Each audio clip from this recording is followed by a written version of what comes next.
Hello everyone, and thank you for tuning into the show. My name is Jonah Gercke, I'm a senior in high school, and I swing liberal.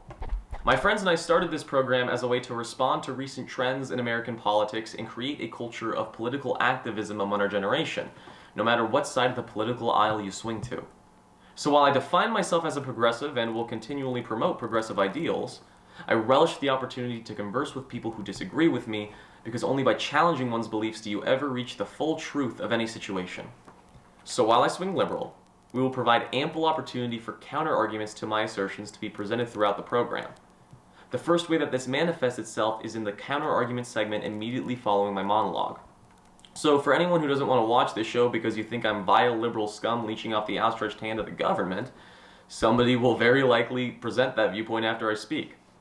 We're also going to have a number of quick segments throughout the show not pertaining at all to the monologue of the day to liven up the mood and diversify the topics we're covering. What is worth mentioning is that when someone watches this show, they're signing a contract to read news sources beyond me. I am not the final authority on any topic, and in many cases I could be absolutely wrong about something. That's why every time you listen to me, you should tune into Chris Wallace, Brett Baer, or Janine Pirot. That's why when you read CNN or the New York Times, you should read Fox News or the Wall Street Journal. That's why you should read HuffPo and Breitbart, The Atlantic and The Economist, Vox and The Federalist. In an era in which every news source is colored by certain biases, it is important to read as many sources as possible, because truths in one publication could be falsehoods in another.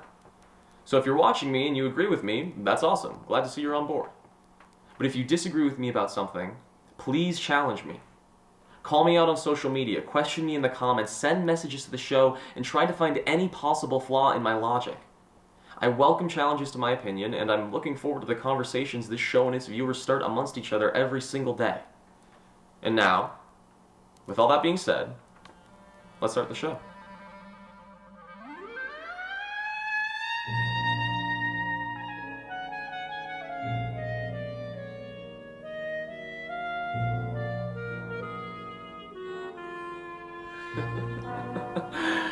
This week we're looking at Trump and the media.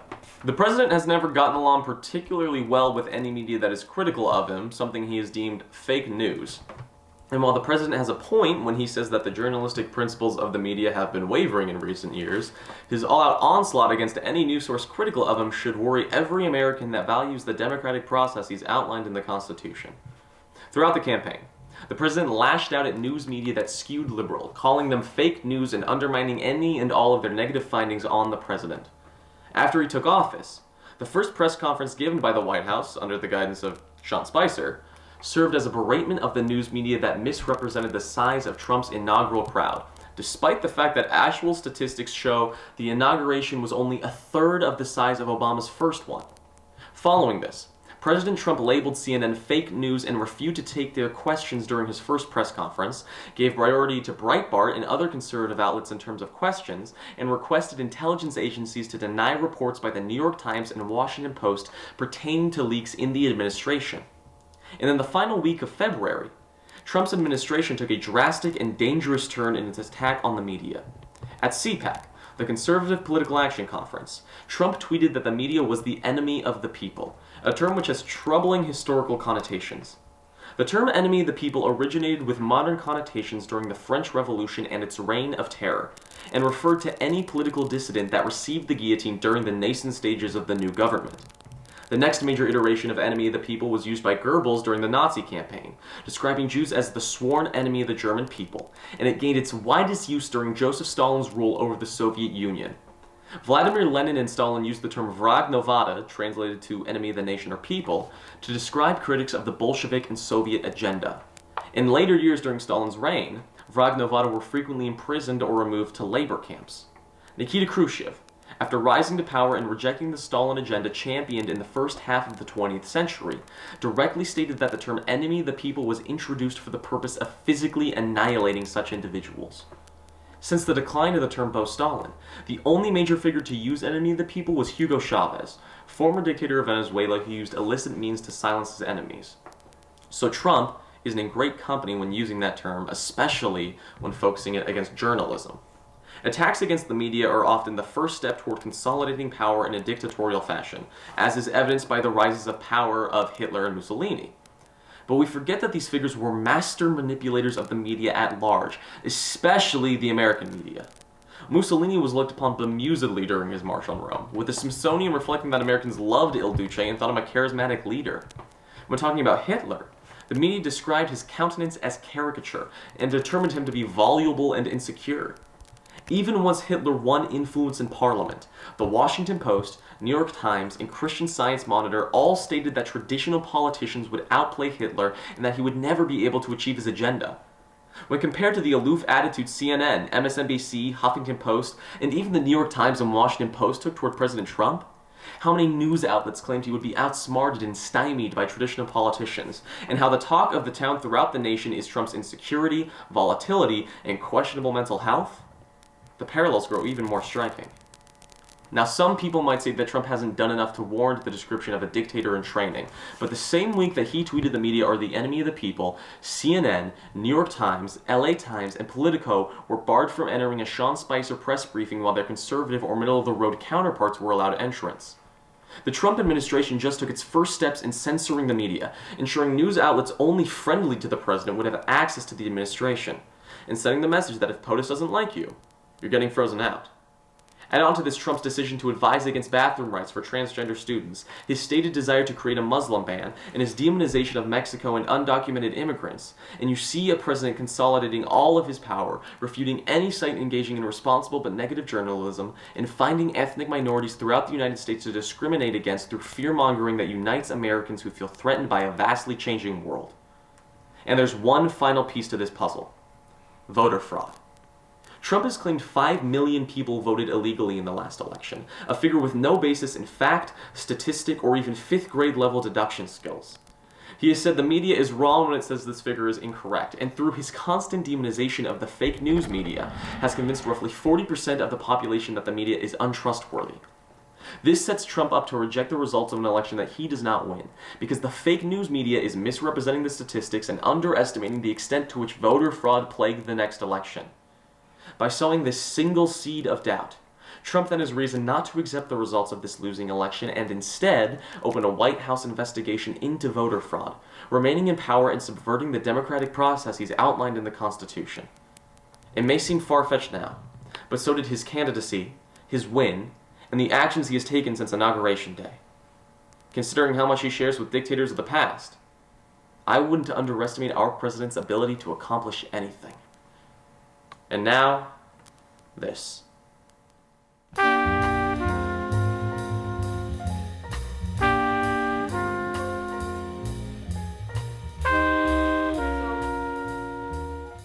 happen to be an aspiring Egyptologist, and most Egyptologists that I've read about or whose pieces I've read are really great. You know, they teach me cool stuff. They didn't plagiarize their students' work. They didn't destroy important things on purpose. They're just, in general, not the worst. But, you know, there was this one guy, Budge, who, according to an expert, was in fact the worst. So this guy, E.A. Wallace Budge, the most horrible of all the dudes, the most douchey Egyptologist literally ever, like, Budge, okay, so the first thing that he did that was horrible was he did in fact plagiarize his students' work and then call it his own, which was like, why would you do that? Just don't do that. And then secondly, he also wrote a dictionary that was wrong. Like, it's okay, he tried, but like, if it wasn't plagiarized, that'd be better. But the worst thing that Budge did, he like totally abused his power because he like had this great position as a curator at the British Museum, and he's like, oh, I'm so esteemed, I have a position as a curator at the British Museum. And so he had access to all the artifacts. You know which artifact he had access to? The one that he shouldn't, called the Book of the Dead. He had the only copy in the entire world of the Book of the Dead called the Papyrus of Ani, which was like this kick-ass papyrus, right? So Budge has this papyrus, and he's like, I want to show it to the people, and the people were like, we want to see it. So Budge was like, I'm going to show it to you, but I don't want to like move things off the walls of my museum, because he's just like, he wasn't thinking, obviously, because he wasn't very good at thinking. So Budge is like, okay, I have this dilemma, I have this huge papyrus. The papyrus is massive, right? It's super long. It's the entire Book of the Dead. It's all of the instructions a person needs to literally go to the afterlife. So Budge is like, okay, I'm going to find space for the Book of the Dead. So he cuts it to pieces. He literally cuts up the Book of the Dead into tiny pieces that were arbitrarily determined, like there's no good place to cut up the Book of the Dead because it wasn't meant to be cut up, and then he put it in a book in the wrong order. So now everyone that studies it was like, this must be the order that it was in. No, was not the order that it was in. You know why we know that? Because we were wrong about the order it was in, because Budge didn't give us numbers. Budge put the papyrus on the wall, or at least like parts of it that he thought were pretty, he put on the wall, and he didn't number any of them. So none of the pieces of the Papyrus Bani had any numbers on them whatsoever. So all the other Egyptologists for like decades, basically almost a century, were like, what are we going to do with these pieces of this great thing that don't fit together anymore? And they were like, we don't know, because we have no technology and no computers, even though we don't know what a computer is, so we can't reference it. But Budge didn't number them, so nobody could figure it out until we had computers. And suddenly some guy was like, finally, we can like destroy Budge with technology. So they took all of Budge's mistakes, collected them together, and tried to fix them. So this guy, R.O. Faulkner, like fixed his dictionary, technology, fixed the huge mistake that he made with papyri. They scanned all of the pieces of the papyrus and found all of the little crevices in the edges so that they could fit them together perfectly. Made a new book, fixed it, but then Budge's legacy lived on because he plagiarized his students' work, and his students were more intelligent than he was. So we don't know whose work it actually is, but it has to be published under Budge's name. So even though Budge was the actual worst, he still has a place in Egyptology. So in sum, E. A. Wallace Budge, who goes by E.W. Ew Budge, f*** you, sir, for destroying everything, because I love Egyptology, and you're tried to kill it, man. We're saving it, but he tried to kill it. He's like an academia assassin,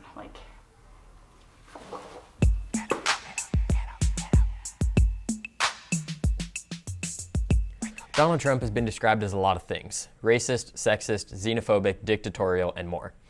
One thing he hasn't been described as is gentle. Trump says what he means, often to the chagrin of his campaign managers and cabinet. So when he tweeted that the media was, quote, the enemy of the people, most of those people he was referring to took him at face value. This wasn't necessarily a mistake, but there's a lot more to what he said than just those 5 words. First, we have to understand the origins of Trump's struggles with the media. One of the most prominent examples was his quarrel with Megyn Kelly after the first presidential debate. It all started with a question about women from Kelly that resulted in a back and forth between the two candidates, and eventually led to Trump saying there was blood coming out of her eyes, blood coming out of her wherever. To many, this was a thinly veiled reference to Kelly's menstrual cycle, which is clearly inappropriate for then presidential candidate to bring up. However, we have to realize something here. The statement is, like many things Trump says, vague. Collectively, the media used this phrase to support its own conclusion that Trump is sexist. Whether that's true or not, it's undeniable that the media used the word wherever to conclude that our 45th president is sexist. If nothing else, this lends a bit of merit to the argument that the media often misleads and manipulates the people it's supposed to be informing. Another common argument against Trump's treatment of the media is that it is often the precursor to a Hitler or a Mussolini. There are a number of reasons why this is invalid. Most intuitively, it's a big step from criticizing the media to killing millions of people. There's no clear causation or even correlation here, so this menacing concept promulgated by, you guessed it, the media, is simply misinformative. Secondly, Trump's behavior is by no means unprecedented. A Washington Post headline says it the best. Quote, President Obama blames the media for, well, everything. From the Affordable Care Act to his 2012 campaign to his reaction to the crisis in Syria, the media criticized Obama, and he responded very similarly to how Trump has responded recently. With regard to Hillary Clinton's campaign, Obama said that, quote, the coverage of her and the issues was troubling. Jake Tapper, former White House correspondent, said that, quote, at the White House you're cordoned off like veal. The only problem is that quote is from 2.5 years ago. There's a logical question that needs to be addressed about everything I've said. Put simply, where are my sources? The answer is twofold. Firstly, my principal source is current events. Many news outlets have reported that Trump is sexist, and Trump himself said the infamous quote about Megyn Kelly.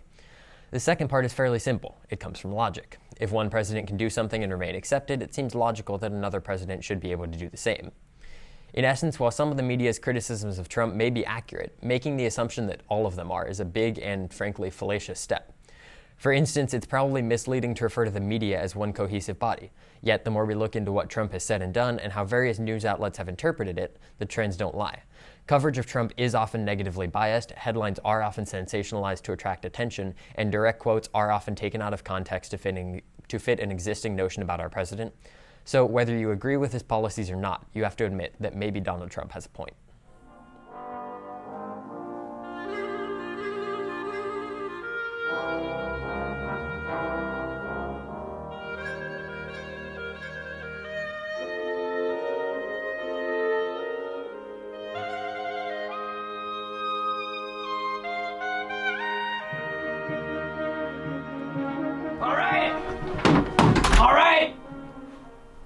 I don't usually talk like this.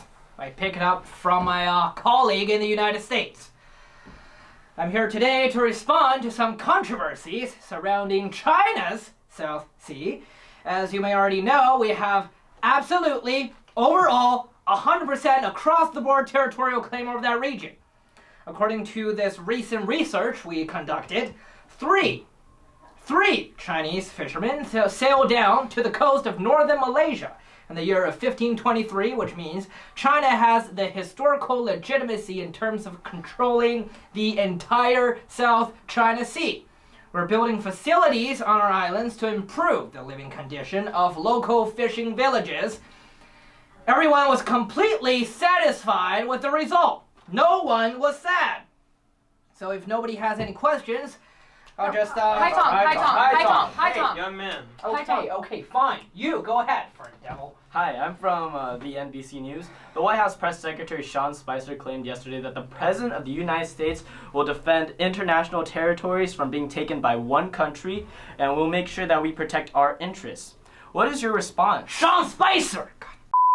First, let me be clear. We're carrying out the constructions in our own territory. It is as simple as building a treehouse in my own backyard. What does it have to do with my neighbors or the United States? And national interests, excuse me, your country is literally an ocean away.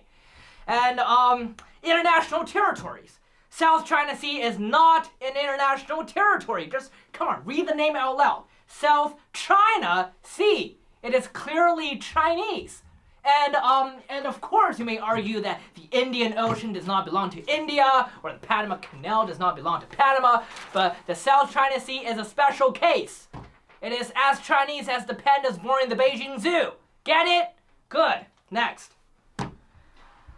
I'm with the National Public Radio. How do you feel about the territorial disputes about... There isn't a territorial dispute. But you just said that there... I said that the territorial disputes were not disputes, okay? It's from you. I'm using your words. It's called circular reasoning. And we don't negotiate on territory because we own that territory. And of course, we encourage countries like Vietnam, Malaysia, or the Philippines, or some other stupid countries I can't name on top of my head, to participate the development of our territory in some other ways. For example, invest in our oil companies and definitely not resist when we go into their ocean. I mean, our ocean, which include everything along their coastlines. Next. I'm with the South China Morning Post. Finally, we get a control we publish tomorrow. Keep going.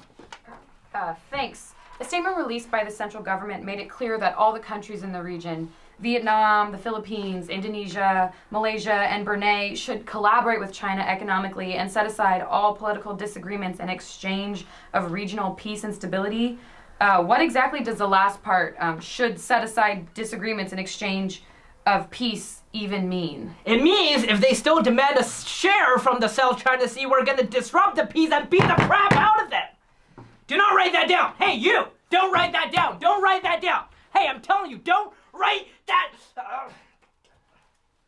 We're a peace-loving superpower, okay? We're really, really peace-loving, and it will be our last resort to pursue violence. Unless they come into our backyard and drill holes on the ground and spill the oil all over the treehouse. It's simply not tolerable. And, one quick response to the American intervention of the territorial disputes. I'm using your words. Before you guys pretend to be big boys and paddle your big boats onto the deep end, please deal with the Native Americans in Dakota first. All right. I believe that concludes our press conference today. Have a great day. What did you think of the last thing he said. The Cayman Islands have been under British rule for over 60 years. Hi, Tom. What you doing, man? And live from New York, it's Saturday night! Hi, Tom. That's not what we're doing.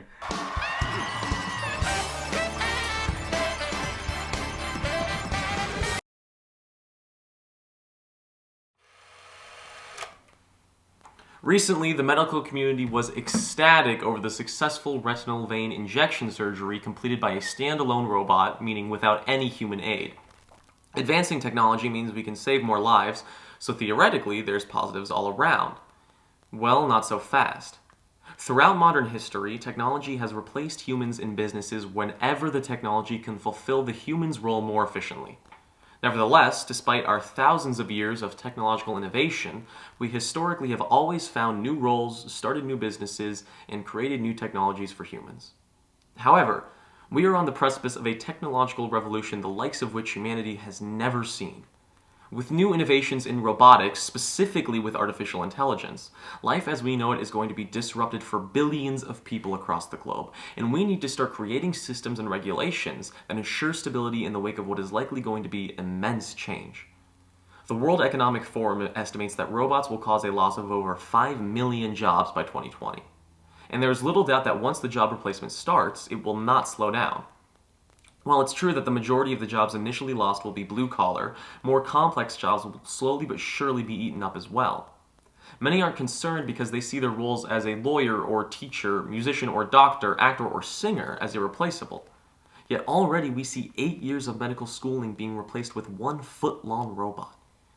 By 2030, more than half of the working class of America will be without jobs, and by 2040, more than half of all those who are looking for jobs in America will not be able to find them because a box of silicon can do the job faster, smarter, and cheaper than any human possibly could. And while the next series of projections are very hard to estimate, some sources say that in the next 50 years, over 90% of Americans will not have a job. Period. 9 out of 10 people will not have any source of income, a fact that is being completely overlooked when we plan for the long term. Bart Selman, professor of computer science at Cornell University, shared that computers are starting to hear and see as humans do. Systems can start to move and operate among us completely autonomously. So when we already have AI that can beat the top humans in chess, in medical diagnosis, and in financing, it's not a question of if they will be running our world for us, but when. What will we do when the assembly line is automated, the shipping of the product done by drones, the automation in transportation done solely by a central computer, not to mention the mining of materials out of the ground, the teaching of complicated mathematical and linguistic processes to students, or the ability to compose songs and other works of art? As we look at this, it becomes clear that every single aspect of every single role in today's society can be done in the snap of a finger by super intelligent AI. It's scary.